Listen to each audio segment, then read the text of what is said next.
People often say to me, I've just finished a few songs and my throat's hurting, especially new people that come to see me.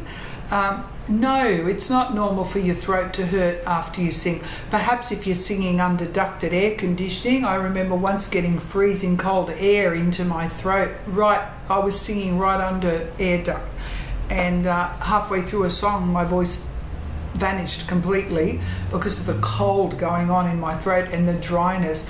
And that's a real dilemma for singers today, because where are we working? In air-conditioned theatres and clubs and restaurants, wherever we're performing, from what level we're performing, doesn't matter. There's air conditioning everywhere, whether it be heating or cool air on the hot summer days. That's a really hard one, so keep that, and keep the warm room temperature water. Don't be drinking cold water and thinking, oh, I'm keeping warmed up. Keep warm water on stage. Keep boiled water that's just gone lukewarm. Keep doing that to keep the throat going. And the reason a lot of singers who come to me and show me how they're actually approaching sound with their head in the air, larynx tilted, hitting the back of their throat, quite often lifting the larynx and doing this to try and make notes happen.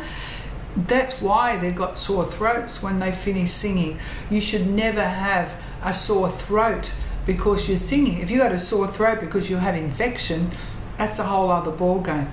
But people who hurt throat muscles, that's because they're singing from throat muscle and their throat is not open and relaxed and the jaw is not open and doing what it's supposed to do.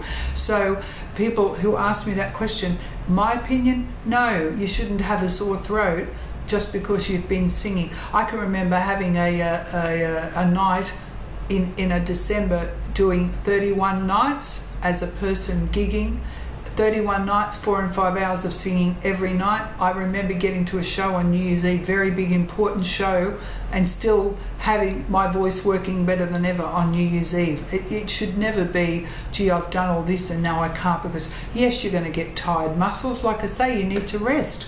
Need to rest during the day, that sort of thing. But no, if you're that's why scales and training, perfect practice makes perfect, not practice makes perfect. Perfect practice, practicing with correct tools in your toolkit. And if you make these muscles very strong, guess what? You can use those muscles night after night after night. If you warm up before you sing and you warm down after you sing. I'm amazed how many people do not warm down. Put all the muscles back in place, because what happens the next morning if you don't? I used to wake up, before I ever knew about warming my voice down, I used to wake up going, oh, I had a gig last night, I can't talk.